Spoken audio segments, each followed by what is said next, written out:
Assalamualaikum warahmatullahi wabarakatuh. Saya Novi Rahmatullah NIM 2310222 dari Prodi Pendidikan Biologi A Universitas Negeri Padang. Baiklah, pada video kali ini saya akan melaksanakan praktikum yang pertama, yaitu tentang klasifikasi hewan, di mana tujuan praktikumnya ada 3. Yang pertama yaitu nama spesies yang diamati, yang kedua yaitu kriteria habitat tempat dia ditemukan, yang ketiga yaitu ciri morfologi spesies tersebut yang menjadi karakter utama dari filmnya. Baiklah, pada praktikum kali ini saya akan menjelaskan 3 film dengan masing-masing spesiesnya.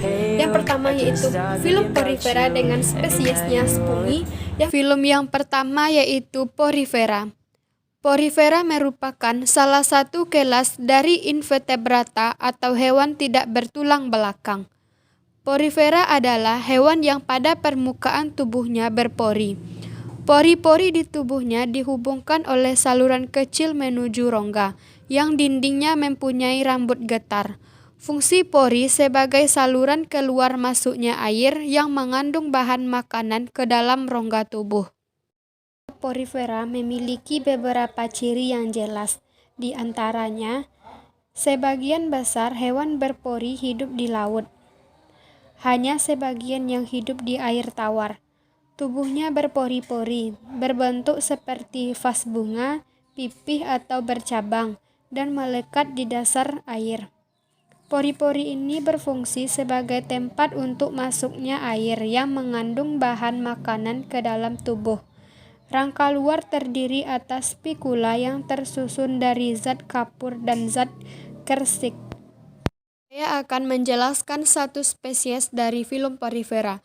Kingdomnya Animalia, filmnya yaitu Porifera, subfilmnya Cellularia, kelasnya yaitu Demospongia, subkelasnya Seractinomorpha, ordernya Haplosclarida, subordernya Happiosclarina, familinya Chalinida, genusnya Heliclona, spesiesnya Heliclona oculat, yang nama lokalnya yaitu Spungi. Spungi ini ada yang tinggal pada perairan air tawar, laut maupun tersebar di daerah perairan berpasir halus. Kebanyakan menyukai perairan yang relatif rendah. Tinggi dari Heliclona ini bisa mencapai 30 cm dengan cabang-cabang yang agak pipih. Pada dasarnya, Spungi terdiri dari cabang padat yang tumbuh dan dari batang pendek melekat pada substratum osculum selalu kecil, kira-kira 1-3 mm. Habitat dari Spungi. Spungi kebanyakan hidup di laut pada kedalaman yang bermacam-macam. Spungi kaca tumbuh dengan subur di suhu yang dingin dan atau tempat yang gelap. Mereka sangat banyak terdapat di kedalaman Pasifik sekitar 1.500 sampai 3.000 kaki atau sekitar mil, dan beberapa lagi sudah dikeruk dari 3 mil di bawah. Hewan porifera umumnya ditemukan di laut. Bentuk dari Spungi yaitu bercabang tegak. Percabangan yaitu dikotomis, yaitu cara percabangan menjadi 2 cabang yang sama besar, dan cabang-cabangnya sederhana dan menyatu. Berbentuk silindris di bagian lintasan.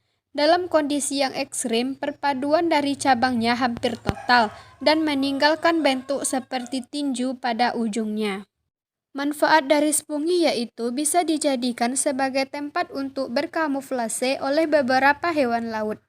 Spungi yang sudah mati bisa juga bernilai ekonomis, yaitu dijadikan sebagai alat penggosok atau sebagai hiasan untuk mempercantik akuarium.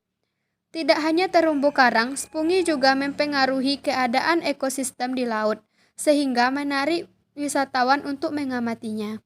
Assalamualaikum warahmatullahi wabarakatuh. Saya Novi Rahmatullah NIM 2310222 dari Prodi Pendidikan Biologi Universitas Negeri Padang. Baiklah, pada video kali ini saya akan melaksanakan praktikum yang kedua, yaitu klasifikasi hewan pada film Mollusca, di mana tujuan praktikumnya ada 3. Yang pertama yaitu nama spesies yang diamati, yang kedua yaitu kriteria habitat tempat dia ditemukan, yang ketiga yaitu ciri morfologi spesies tersebut yang menjadi karakter utama dari filmnya. Baiklah, pada praktikum kedua ini saya akan menjelaskan satu film Mollusca dengan spesiesnya Octopus sp atau yang kita tahu yaitu gurita dari kelas Cephalopoda. Film Mollusca. Moluska adalah kelompok hewan invertebrata yang mempunyai tubuh lunak serta multiseluler yang dilindungi ataupun tidak oleh cangkang. Moluska ialah filum terbesar kedua dari kerajaan binatang atau kingdom Animalia sesudah filum Arthropoda. Anggota filum Moluska mencapai 10.000 spesies, yang mana 35.000 spesies diantaranya dalam bentuk fosil. Ciri-ciri moluska. Yang pertama merupakan hewan multiseluler yang tidak mempunyai tulang belakang. Yang kedua, habitatnya di air maupun di darat. Yang ketiga, merupakan hewan triploblastik selomata. Yang keempat, struktur tubuhnya simetri bilateral. Yang kelima, tubuhnya terdiri dari kaki, massa visceral, dan mantel. Yang keenam, memiliki sistem saraf berupa cincin saraf. Yang ketujuh, organ ekskresi berupa nefridia. Yang kedelapan, memiliki redula atau lidah bergigi. Yang kesembilan, hidup secara heterotrof. Yang kesepuluh, reproduksi secara seksual. Taksonomi dari filum Moluska. Superkerajaan yaitu Eukariota, kerajaan yaitu Animalia, superfilum yaitu Spiralia, filumnya yaitu Moluska. Struktur tubuh moluska. Tubuh moluska mempunyai 3 struktur utama antara lain. Yang pertama yaitu kaki, merupakan penjuluran bagian tubuh yang terdiri dari otot-otot. Kaki moluska ini berfungsi untuk bergerak, merayap, dan menggali. Yang kedua yaitu massa visceral, yaitu bagian tubuh yang lunak, tempat organ-organ tubuh. Massa yang diselubungi oleh jaringan tebal yang disebut dengan mantel. Mantel merupakan bagian yang menyelubungi dan melindungi massa visceral. Cara hidup moluska yaitu secara heterotrof dengan memakan organisme lain, misalnya ganggang, ikan, ataupun moluska lainnya. Habitat moluska yaitu hidup di air maupun di darat. Moluska yang hidup di air contohnya sotong dan gurita, sedangkan yang hidup di darat contohnya siput. Baiklah, saya akan menjelaskan satu spesies dari moluska yaitu gurita. Gurita adalah hewan moluska dari kelas Cephalopoda. Gurita dalam bahasa Inggris berarti oktopus. Gurita terdiri dari 289 spesies yang mencakup sepertiga dari total spesies kelas Cephalopoda. Habitat gurita. Gurita ditemukan di daerah tropis perairan dangkal sampai perairan dalam di region Indo-Pasifik, dari Hawaii sampai pantai timur benua Afrika.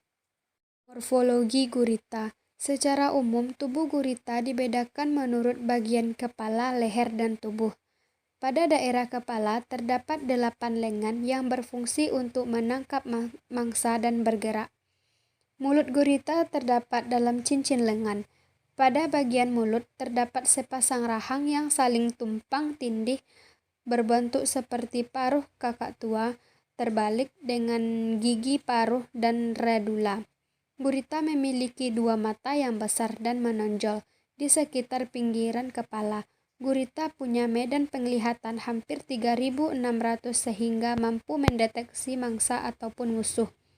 Batang tubuh gurita menyerupai kantong tanpa sirip lateral dan dibungkus oleh mantel yang akan membentuk leher pada batas kepala dan pangkal tubuh. Ciri-ciri gurita. Yang pertama, gurita memiliki 8 tentakel. Yang kedua, lebih besar dari cumi-cumi. Yang ketiga, mempunyai tinta.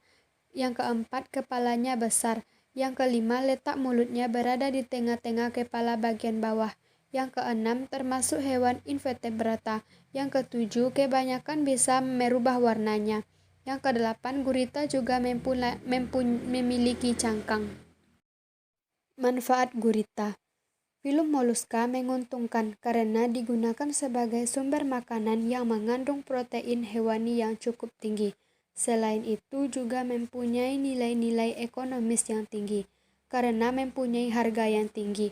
Contoh cumi-cumi, gurita, kanduae, burungo. Selain itu, cangkang juga dapat dijadikan sebagai bahan industri dan hiasan karena memiliki warna yang indah. Assalamualaikum warahmatullahi wabarakatuh. Saya Novi Rahmatullah, NIM 231022 dari Prodi Pendidikan Biologi Universitas Negeri Padang. Baiklah, pada video kali ini saya akan melaksanakan praktikum yang ketiga, yaitu tentang klasifikasi hewan pada filum Annelida. Baiklah, tujuan praktikumnya ada 3. Yang pertama yaitu nama spesies yang diamati, yang kedua yaitu kriteria habitat tempat yang ditemukan, yang ketiga yaitu ciri morfologi spesies tersebut yang menjadi karakter utama dari filumnya. Baiklah, pada praktikum ini saya akan menjelaskan tentang filum Annelida dengan spesiesnya yaitu Lubricena dari kelas Oligochaeta. Pada praktikum ketiga ini saya akan menjelaskan tentang filum Annelida.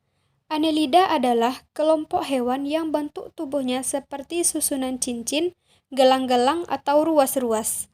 Istilah kata Annelida berasal dari bahasa Yunani, yaitu dari kata annulus yang berarti cincin dan eidos yang berarti bentuk. Annelida adalah cacing dengan tubuh bersegmen triploblastik dengan rongga tubuh sejati atau hewan selomata.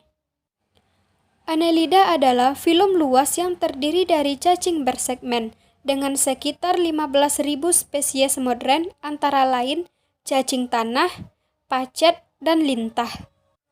Annelida memiliki panjang tubuh mulai dari 1 mm sampai dengan 3 meter. Filum Annelida biasanya hidup di air tawar, air laut, ataupun di tanah. Ciri-ciri dari Annelida: yang pertama, memiliki tubuh bersegmen atau beruas-ruas yang mirip dengan cincin dan memiliki otot. Yang kedua, bersifat triploblastik selomata, simetri bilateral, dan metameri. Yang ketiga, mempunyai sistem pencernaan yang sempurna, yaitu terdiri dari mulut, kerongkongan, perut, otak, tembolok, usus, dan anus. Yang keempat yaitu tubuhnya dilapisi dengan kutikula tipis dan lembab. Yang kelima, sistem respirasinya melalui permukaan kulit dan berlangsung difusi. Yang keenam, sistem sarafnya berupa ganglion, otak, dan tali saraf yang tersusun dari tangga tali. Baiklah, saya akan menjelaskan spesies Annelida, yaitu cacing tanah. Cacing tanah adalah cacing yang berbentuk tabung dan tersegmentasi dari filum Annelida. Mereka umumnya hidup di tanah, memakan bahan organik yang hidup dan mati. Sistem pencernaan berjalan melalui panjangnya tubuh. Cacing tanah melakukan respirasi melalui kulit. Habitat dari cacing tanah yaitu berada di dalam tanah, yang kondisi tanahnya mendukung. Cacing tanah hidup dan berkembang biak di dalam tanah. Secara morfologi, tubuh cacing tanah tersusun atas segmen-segmen yang berbentuk cincin, dan setiap segmennya memiliki seta, kecuali pada 2 segmen pertama. Sebagai hewan hermafrodit, organ reproduksi cacing tanah, baik organ kelamin jantan maupun betina, terletak pada beberapa segmen bagian anterior tubuhnya.